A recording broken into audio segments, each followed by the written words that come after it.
Prokurori i Tiranës Ardian Braho, i dyshuar si i përfshirë në një aferë korruptive të denoncuar nga emisioni Stop, mohon kategorikisht të ketë lidhje me skandalin.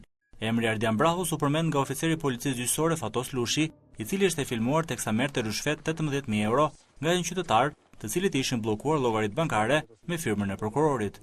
Gjetmarrjes në pyetje në prokurorinë e krimeve të rënda, Ardian Brahu ju tha kolegëve të tij se po hetonte personin në fjalë, pasi kishte dyshime se parat ishin produkti i veprimtarisë kriminale. Vendosa ta pushoj çështjen dhe të heqë sekuestron, pasi u binda për burimin e pastër të parave të bllokuara. Vendimi ka qenë konform ligjit dhe i pandikuar nga faktorë të tjerë.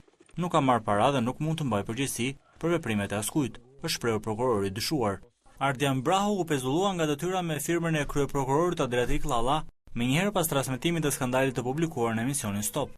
Oficeri Fatos Lushi, i cili shfaqet në video duke marrë shumën prej 18.000 euro në emër të prokurorit, është shpallur në kërkim.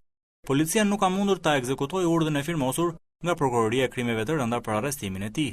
Burime nga policia e Tiranës thonë se shuma prej 150.000 eurosh ishte transferuar nga një bankë në Francë në një bankë të nivelit të dytë në Shqipëri, nga shtetasi Ganime Tollari.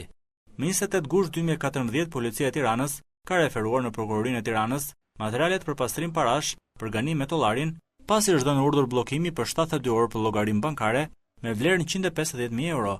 Këto para janë dërguar nga Monaco e Francës, nga shoqëria Allium Investment Ltd, theksuan burimet.